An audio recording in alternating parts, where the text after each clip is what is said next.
All right. Happy Thursday, team. Derrick Evans here, VA home loan specialist. People ask me all the time, do you do regular loans? Yeah, we do everything. But VA is a specialty product. It requires a special understanding. It's different than the other types of loans, the way that it works, the way that it functions, how you maximize it. And, like the rant video that I posted yesterday, very, very similar. Yeah, okay. Shut up. I'm trying to share. I'm trying to share my own video here. And so, it's, I don't know why this is not working. I guess I'm not gonna be able to share it. I'll share it later. So, it's a little bit different. So that's why, we specialize in that. Our bank is built for that, etc. Right now, let's jump into, there's my contact information. If you have a question about buying a refi, just give me a call, shoot me a text, send me an email. Let's take a look at a couple things before we get to rates. And there is some stuff to talk about there. Let's talk about, hey, how about the Fed chair, Jerome Powell, getting he really got shellacked today in the Senate. It wasn't as bad yesterday, I would say, but you see a lot of posturing here. A lot of people are looking for that highlight reel clip that they can use in their campaign ads and stuff like that. Look, we're grilling people. You saw that with Elizabeth Warren today, talking about banking. There's another thing about banking, but she's grilling this guy over it. You know what I mean? And yeah, rightfully so. Rightfully so. I mean, he's in the hot seat right now. And what I thought was hilarious, the way that they wrote this headline on CNBC: Fed Chair Powell grilled by grouchy senators over inflation and climate change, even as economy rebounds. Can you think of a less journalistic and more biased headline than that? I mean, isn't it so obvious what they're actually trying to say in the headline? It's not reporting anything. They're saying he was grilled by these grouchy senators over inflation and climate change, even as things are getting better. Anyway, here's the big thing. The big thing, and you can go and watch, I'll put all these links in there. The big thing right now with the Fed is, when will they stop buying mortgage bonds, and how slowly will they taper away from that? Because that could be the first domino in like a downtrend cycle that we might see. Is that going to be, next year, the year after, the year after that, the year after that?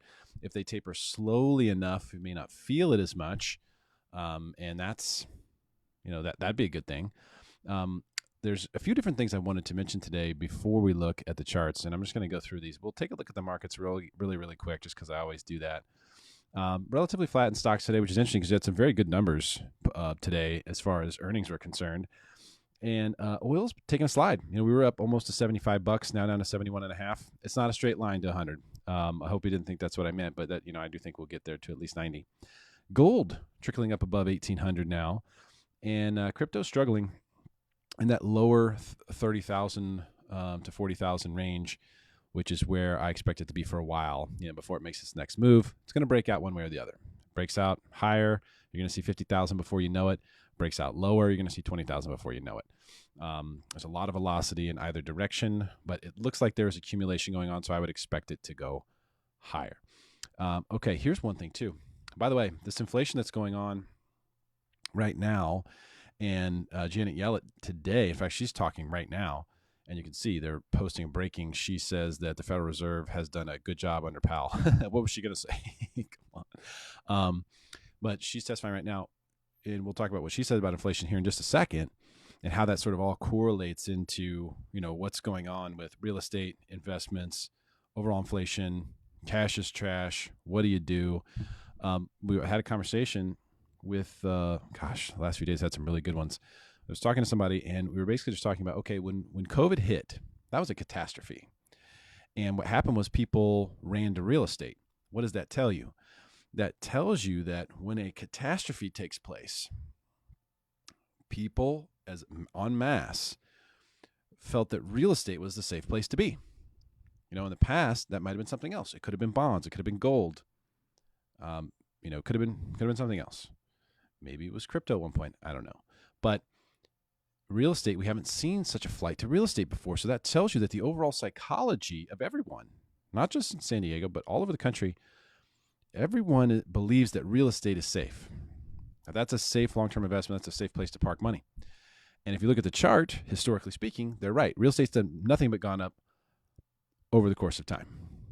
Done nothing but go higher. So is the stock market. They both have crashes. They both rebound and go higher than the previous high. And that's just what's happened over time, over time, and over time. And what's happening right now is because of this inflation that's taking place, they're saying this article is about Social Security, cost of living adjustments going up.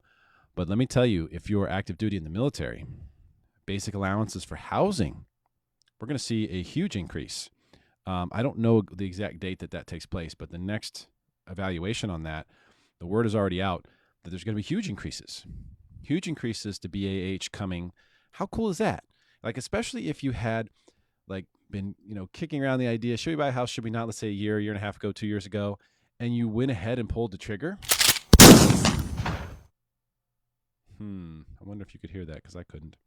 And let's say you did, and your home went up a lot in value, and now you're going to get a little extra help paying for it. That's pretty cool. So cost of living stuff is definitely going up. That just shows you that's why inflation is so scary. For like, if you own CDs, owning CDs is virtually right now the same as putting money under your mattress. You get just nothing for it.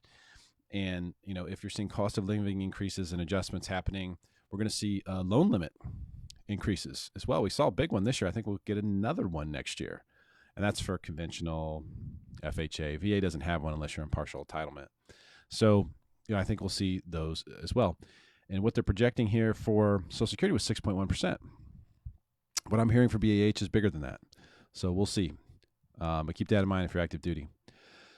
So Yellen, she just said this not long ago, sees several more months of rapid inflation. Oh, that's a quote. So it's not just your boy who's telling you about rapid hyperinflation. But now Janet Yellen is saying the words rapid inflation. And she did say that she has concerns about homebuyers and the impact that that's having, pricing people out. I was speaking to a realtor yesterday who's been in the business for 30 years. He said, Derrick, I remember, I'm old enough. What does everybody say now? I'm old enough to remember when I sold homes to police officers, teachers. It's like, you have to be wealthy to buy a house now.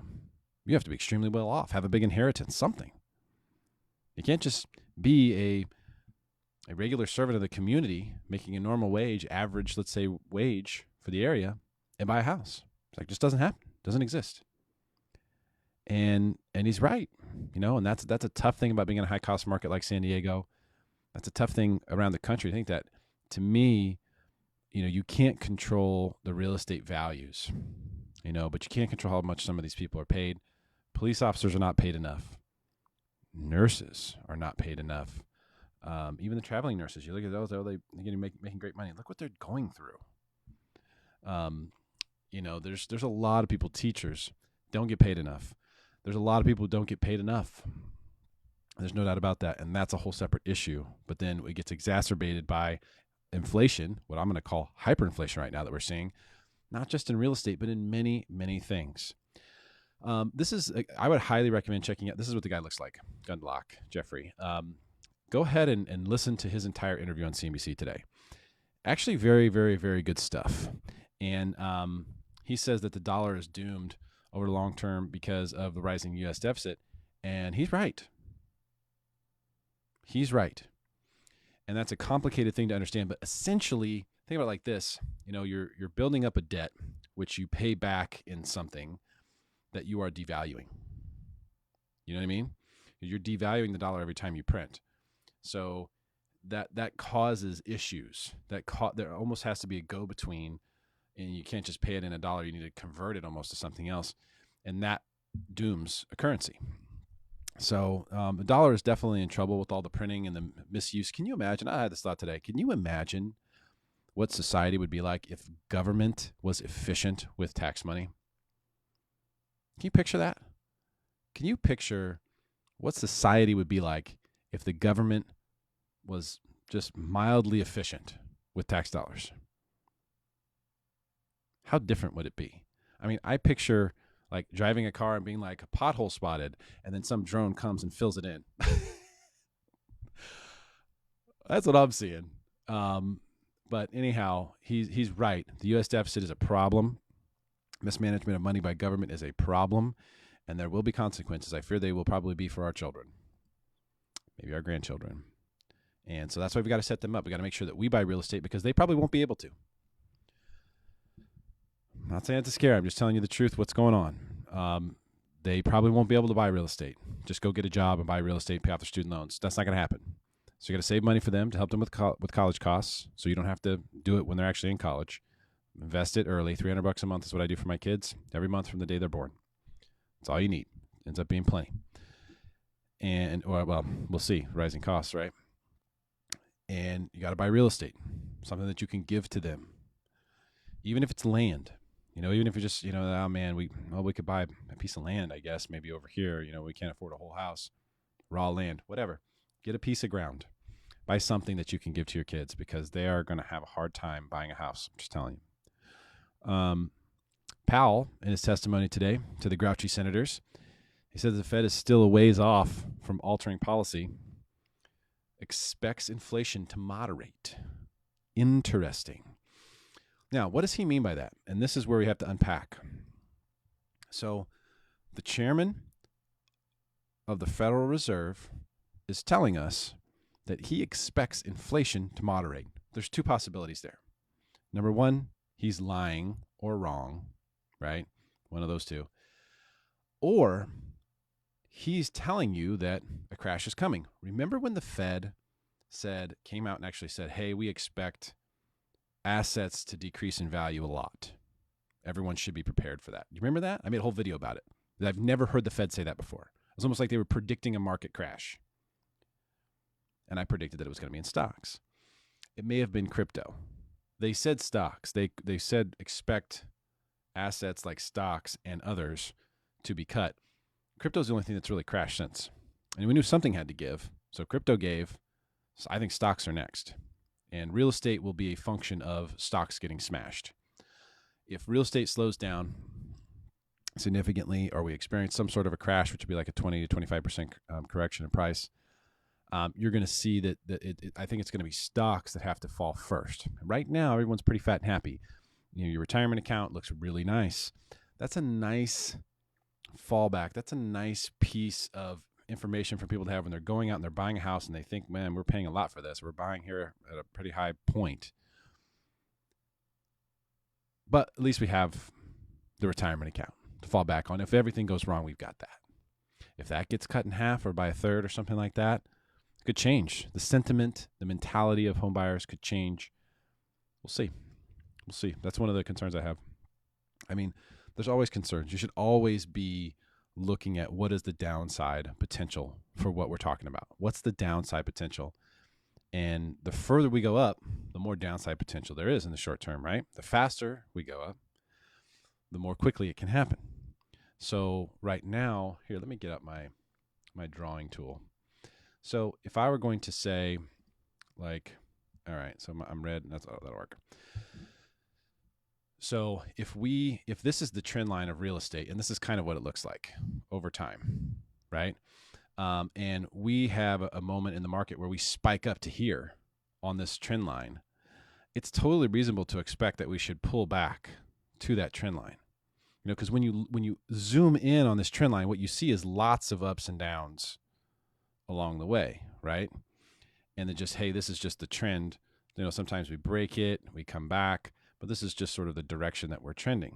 Okay, this is price, time, price. Okay, so if that's the case, then right now you would say this is one of those times where we're like here, we're doing this. We're sort of escaping the trend. We're ratcheting up quickly, and so we could return to the trend, and that may look painful, on paper, and it's going to feel worse in reality. But because it can happen very quickly, because it has happened so quickly. It's only been a year. We've seen prices go up over 20%. The last time that happened, though, the following year, we went up another 13%. So, you can't just bank on this. You can't go, oh, well, we must be right here. No. What if we're right there? You see what I mean? That could totally be the case too. And maybe this return to the trend line is more, sideways. So that can also happen. Maybe it's more sideways, and then we just kind of have a sideways market for a while, and then we return back to the trend and head higher. That can also happen. So don't just sit here and be like, oh, well, we're coming back. We're going to touch the trend line here at this point in the timeline. No. We may not touch it until way over here. But that's kind of where we're at right now. We're at this moment where things are accelerating very quickly, and they could, if we came up here, we could also see that, and that would be ugly, right? So we don't know where we are on that, but that's just conceptually what's taking place. And for him to say things like, I expect this to moderate, if inflation moderates, that means prices are going to go down. So Powell is basically saying to us here, I believe a correction is coming. We are stating publicly in Congress to these senators that we believe there is correction coming. That's what he's saying, just so you know. They haven't necessarily been right that often. This one I just wanted to show you because BlackRock CEO is concerned about inflation, okay? BlackRock, obviously, these are the guys who are buying. They've got $330+ billion worth of single-family residential real estate, a lot of single-family homes that they've bought just to rent out, which is a genius move on their part. Genius move, and I think, and there's over 200 institutions that are doing this now. And I think you're going to see more and more and more. Eventually, you'll know when you will never be able to buy a house ever again, when the federal government starts buying houses and telling you that they're doing it so that they can rent them out to people for, who are low income and they need a place to stay. The government's going to go just buy houses. It would be better than buying bonds. It would be better than bailouts, the printing the money and all this other crap. It would be better than that. It'd be a better use of money, because what we really need is we need home builders to build more houses, dramatically more. And that's just not happening. There's too many constraints. It takes a long time. We've got another 2 or 3 years of at least maybe 4 or 5 of there being a massive housing shortage. So that's why BlackRock's buying so much real estate. So obviously they're concerned about inflation. But here's why he still sees stocks going higher. This is a Pro article. I don't subscribe to the Pro. There's a lot of clickbait in there. But the reason we go higher is because there aren't too many other investment options that make sense if inflation is here, besides real estate. Also, keep in mind, and this is me going down a conspiracy theory rabbit hole, but he's saying, I see stocks going higher. I'm concerned about inflation, and I'm buying real estate hand over fist. So maybe he just doesn't want to, lead people down the path that they're going. Maybe he's trying to divert people away from real estate and say, no, yeah, stocks will go higher. Yeah, keep buying stocks. I'm worried about inflation. I'm buying real estate. You buy stocks. This was a good one. How much of your income should you spend on housing? Here's how to tell. I can just tell you right now. Your housing payment should be an amount that you are comfortable with, where you can still save money every month. If you cannot save any money every month, then your payment, then that's too much. So you've got to figure out what level you can still save money, because you need to be saving money every month, one way or another. If you have to force it on yourself by just doing 401k contributions, maxing it out every year, that's okay. Listen, 2 things you need to do. These are really the only 2 things you need to do money-wise. Buy a home that you can pay off, eventually own free and clear. Max out your 401k, okay, if you're W-2. If you're self-employed, do a solo 401k. Do a Keo or something else. You've got options too. Max that out. And that's all you have to do. Buy a house, max that out every year, you're good. So if you can't do that, or if you can't save some money every month, it's too much. So I want to make sure you heard and understood that. Okay, let's take a look at mortgage rates. So I missed a couple days. It's been a crazy week. Things have been extremely busy. I will say that. We had a lock alert that was issued. Let me refresh this. That was issued yesterday. I've been telling you that, look, we locked a lot in this range right here, these 3 days. Because once we busted through, and really, honestly, we locked a lot right through here as well. Once we got to this point, was really unsure whether we were going to get rejected or not. And remember, we want bond prices to go higher because that means lower interest rates, right? So we want to see higher. And this was I was worried about, remember the downside days I was talking about? Hey, this could turn around and get ugly. when we went up and touched new resistance up much higher before we got those ugly days. Now we're at about a 50% retracement from there. And so this is going to be interesting to see how bonds react to this resistance level and to the fact that Powell did say today, basically, we're a ways off from changing what we're doing. It's basically what he said. Yeah, we know it will eventually going to change things, but right now we're still a ways off from doing anything like that. And it seemed like he wanted to be very clear about that. I don't know if someone's coaching him on that or what. We did see on the bad news side of things, we did see this trend line break. And that's unfortunate. But, now we're headed into, we've got just kind of a sideways gig going right here. If you're really going to look at this and say, okay, we're just kind of sideways in this range. Let's see what happens next. This isn't really a lock day necessarily, but if you're in a purchase contract and, I would lock. I wouldn't risk this. I'd go ahead and lock right here. And, hey, listen, you can float down if things get better, but I would be cautious at this particular point. Let's see, what else are we going to talk about today?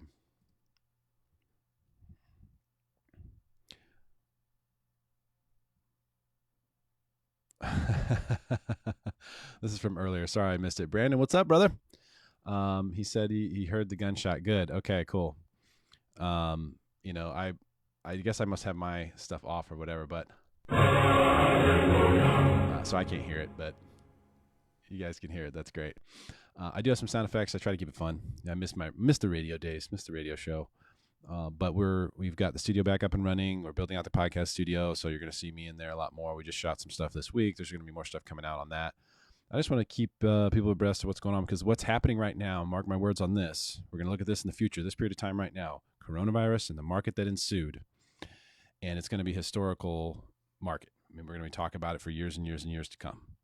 So know that, expect that. There's a number of different macro things that have to come to a head at some point. There's a few things that are just beginning.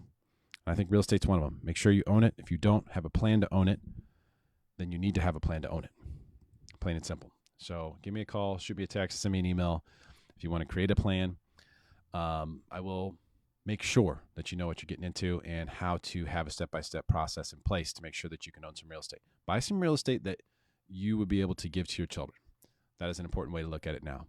And the further we get down this road, the more real estate Wall Street is going to own. But when the federal government starts buying it, telling you that they're going to rent it to low-income earners, that's when you know you're never going to get to buy it ever again.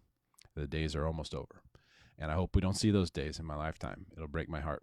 But between now and then, there's still possibilities out there. There's still chances for people to buy real estate. There's several markets, too, around the country. If you're looking for out-of-state stuff, I have some ideas on it. Shoot me an email. I'll tell you what we're looking at there. And everybody have a great day, and I'll talk to you soon.